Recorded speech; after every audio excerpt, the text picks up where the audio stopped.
पारस जी की डिमांड क्या है? बीजेपी भाव नहीं दे रही थी क्योंकि चिराग पासवान का प्रेशर था। तो क्या पारस जी में ये क्षमता है? दिन में गए थे, रात में गए थे, किसके पास गए थे, कौन गए थे, क्या बातें हुई, डील बनी नहीं बनी? अब जैसे अनंत सिंह को मोकामा में घेरना है, विजय सिन्हा को लखीसराय में घेरना है, घुमियार चंक का वोट चाहिए, ऐसे में कौन व्यक्ति हैं पशुपति कुमार पारस के साथ? सूरजभान सिंह। या तो महागठबंधन या फिर छोटे छोटे दल जिनके साथ वो अलायंस कर सकते हैं। खुद नहीं जीत सकते हैं तो दूसरे को हरा सकते हैं। खुशी खुशी हम लोग अनाउंसमेंट कर देते हैं कि तेजस्वी हमारा दूल्हा होंगे। पशुपति कुमार पारस के सबसे करीबी, सबसे भरोसेमंद और सबसे मजबूत नेता को अमित शाह के खासम खास, जो बिहार को डील करते हैं, बुलाने के लिए गए थे। हार के घर में नहीं बैठ जाना है, फिर से लाठी लेनी है और उठ खड़ा होना है। वही पशुपति कुमार पारस ने किया। लालू यादव ने घोषणा भी कर दी, हामी भी भर दी, उनके बात को काट नहीं सकता। अब मान लीजिए लालू यादव हाँ कर रहे हैं, तेजस्वी यादव थोड़ा कर देंगे कि नहीं नहीं, वो पारस जी डिसाइड करेंगे कि उनकी पार्टी के लिए क्या बढ़िया और क्या नफा नुकसान। जैसे 2020 में चिराग पासवान ने अपनी पार्टी के लिए एक डिसीजन लिया था। कहा कि इंतजार का आप लोग भी मजा लीजिए, इतनी जल्दी क्या है? इतनी जल्दी क्या है? चिराग बना रहे प्रेशर, किधर है पशुपति कुमार पारस? नमस्कार, आप देख रहे हैं देशवा न्यूज, आपके साथ मैं हूं राजनंदिनी। बिहार विधानसभा चुनाव से पहले महागठबंधन ने अपनी तीसरी बैठक बीते दिन समाप्त कर दिया। अब महागठबंधन की इस बैठक के बाद जितने भी महागठबंधन के नेता हैं वो सीना चौड़ा करके जा रहे हैं। ये कह रहे हैं कि महागठबंधन तो पूरे तरीके से इंटैक्ट है। अब ऐसे में पशुपति कुमार पारस किधर है? एनडीए में तो बिल्कुल नहीं है। महागठबंधन में क्या पशुपति कुमार पारस हैं? और अगर हैं तो पशुपति कुमार पारस को लॉन्च क्यों नहीं किया जा रहा है? एक और चिराग जहां लगातार ये प्रेशर बना रहे हैं कि वो बिहार में लौटना चाहते हैं, बिहार उन्हें बुला रही है कभी जेपी नड्डा से मुलाकात करना, तो अचानक क्यों पशुपति कुमार पारस जो है वो साइलेंट हो गए? कभी यात्रा कर रहे थे, अचानक से दिखाई नहीं दे रहे हैं। कहां है पशुपति कुमार पारस? इसी मुद्दे पर आज हम विस्तार से चर्चा करेंगे और इस चर्चा में हमारे साथ शामिल है देशवा न्यूज के chief editor Amit sir. Amit sir, Paras ji हैं कहां? चिराग जी प्रेशर बना रहे हैं, पारस जी गुमसुम दिखाई दे रहे हैं। मतलब कुछ दिनों पहले तक तो यात्रा कर रहे थे, अभी कहां है पशुपति कुमार पारस?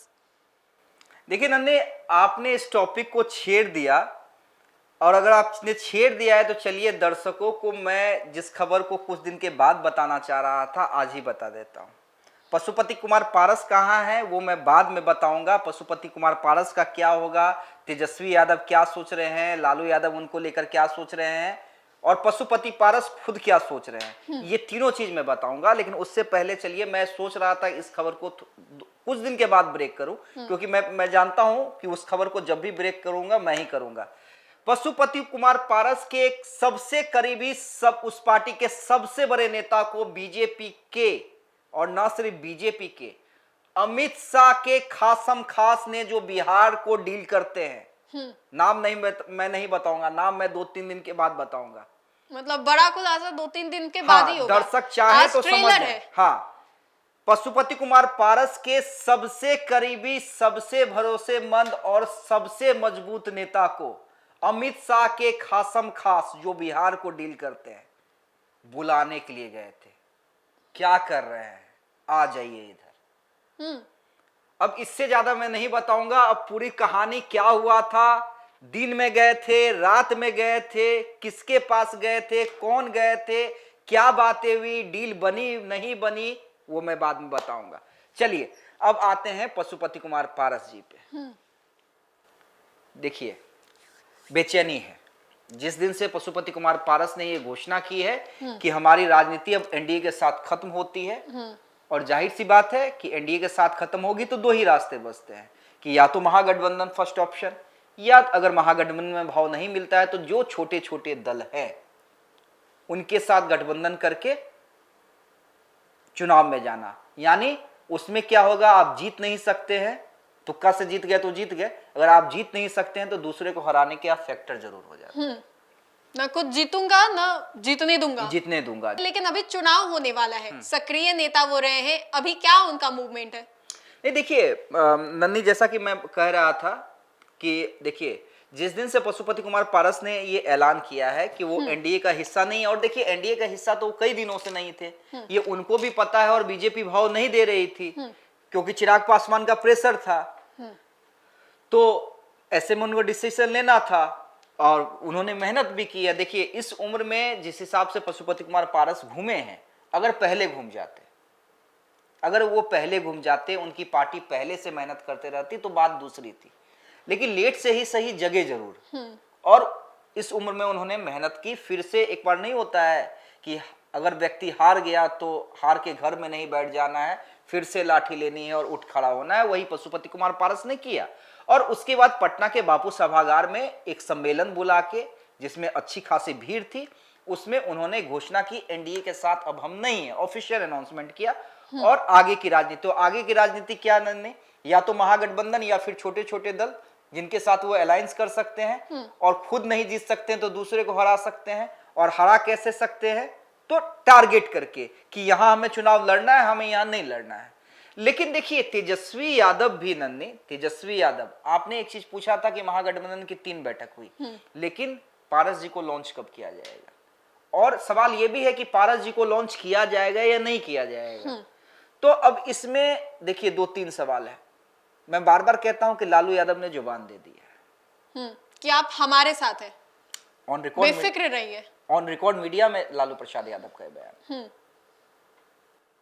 अब तेजस्वी से आप उस पीसी में थी, मुझे याद है जब महागठबंधन की पहली बैठक हुई थी पारस जी को लेकर पीसी में। हाँ हाँ, तो तेजस्वी यादव ने ना कहा ना हाँ कहा। बोलिए, उन्होंने कहा कि इंतजार का आप लोग भी मजा लीजिए, इतनी जल्दी क्या है, इतनी जल्दी क्या है। हाँ। अब तेजस्वी यादव क्या देख रहे हैं, तेजस्वी यादव देख रहे हैं कि भाई कितना नफा कितना नुकसान।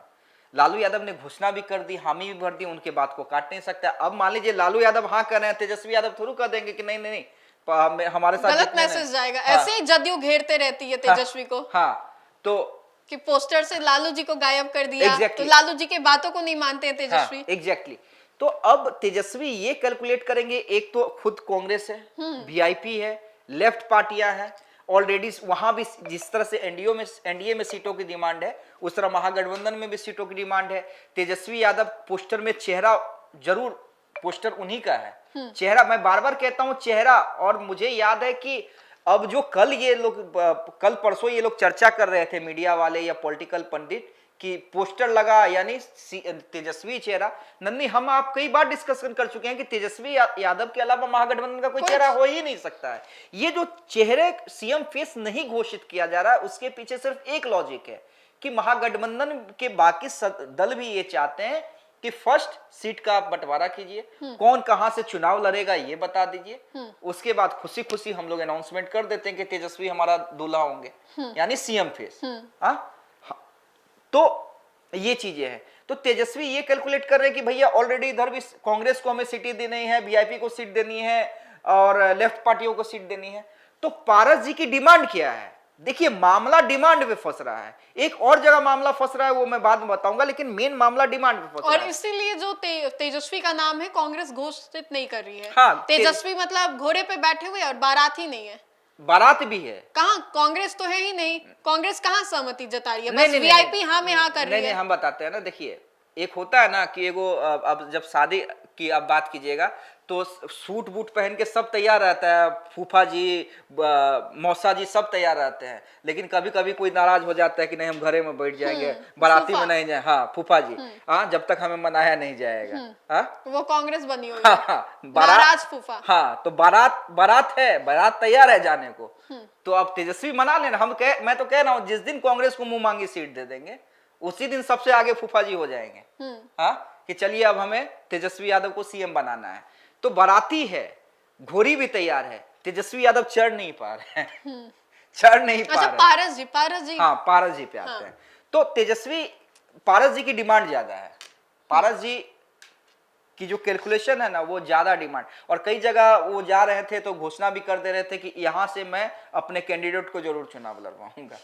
तो अब उस डिमांड को तेजस्वी यादव समझ में नहीं आ रहा है कि पूरा कैसे करे। मतलब लालू जी की बात भी रखनी है, उन्हें लाना भी है, और सीटों की इतनी डिमांड है, और तेजस्वी यादव के जो आंकड़े में वो फिट बैठ रहे हैं पशुपति कुमार पारस, ज्यादा से ज्यादा मैक्सिमम 7 सीटें। लोग कह रहे हैं 5 सीटें, मैं 7 सीटें। अब तो उन्हें जितनी सीटें दी जाएंगी मानना ही होगा, कोई ऑप्शन थोड़ी है। एनडीए का दरवाजा बंद, महागठबंधन ही है, अकेले लड़ेंगे तो फिर पता चलेगा कि क्या हुआ है। अब देखिए, अब वो तो पारस जी को डिसाइड करना है ना राजनंदनी। वो तो स्टूडियो में बैठ के अमित झा और राजनंदनी डिसाइड नहीं करेंगे, वो पारस जी डिसाइड करेंगे कि उनकी पार्टी के लिए क्या बढ़िया और क्या नफा नुकसान। जैसे 2020 में चिराग पासवान ने अपनी पार्टी के लिए एक डिसीजन लिया था, और वो आज फ्रूटफुल साबित हो रहा है चिराग के लिए। साबित हो रहा है। तो क्या पारस जी में ये क्षमता है, या फिर पारस जी को, जैसा कि आपने कहा कि मानना ही पड़ेगा, वो पारस जी को डिसाइड करना है, वो पशुपति कुमार पारस करे। लेकिन एक बात तो तय है कि चिराग पासवान ने अपने कदम को काफी आगे बढ़ा दिया है। अब उस कदम को अगर पीछा करना शुरू करना है तो पशुपति कुमार पारस को डिसीजन लेना होगा। देखिए, मैं फिर कह रहा हूं, तेजस्वी यादव चाहते हैं अब जैसे अनंत सिंह को मोकामा में घेरना है, विजय सिन्हा को लखीसराय में घेरना है, बेगूसराय नवादा का भूमियार चंक का वोट चाहिए। तो ऐसे में कौन व्यक्ति हैं पशुपति कुमार पारस के साथ? सूरजभान सिंह, जिनके पास एक अपना वोट बैंक है। पशुपति कुमार पारस मिल जाते हैं तो कुछ वोट बैंक का उधर से भी लाभ हो जाएगा। तो तेजस्वी और सूरजभान सिंह ही मेन फैक्टर है पारस जी को साथ लाने का, ये सब जानते हैं। एग्जैक्टली इसमें कोई इफ एंड बट नहीं है और किसी को कोई कंफ्यूजन नहीं रखना चाहिए। तो लेकिन अगर पशुपति कुमार पारस सीटों की डिमांड पे अड़े रहते हैं तो मुश्किल होगी। अगर मान जाते हैं तो किसी दिन भी आप देखिएगा कि ऐलान होगा और फिर महागठबंधन की बैठक में वो भी दिखेंगे। चलिए, तो हालांकि मैं जाते जाते मैं बार बार कहता हूं कि राजनीति को एक चश्मे से नहीं देखना चाहिए। इन सब के अलावा भी एक कारण है जिसपे तेजस्वी यादव फैसला नहीं ले सकते हैं, लेकिन वो मामला ऐसा है जिसको हम प्रूफ के साथ तब भी नहीं चला सकते, लेकिन कयास के साथ चला सकते हैं, जानकारी के साथ चला सकते हैं। लेकिन वो बड़ा इंटरेस्टिंग टॉपिक है कि तेजस्वी यादव अपने एक बड़े भाई, राजनीतिक बड़े भाई जो उनके खेमे में नहीं है, उनके कारण भी पशुपति पारस के लिए डिसीजन नहीं ले पा रहे हैं।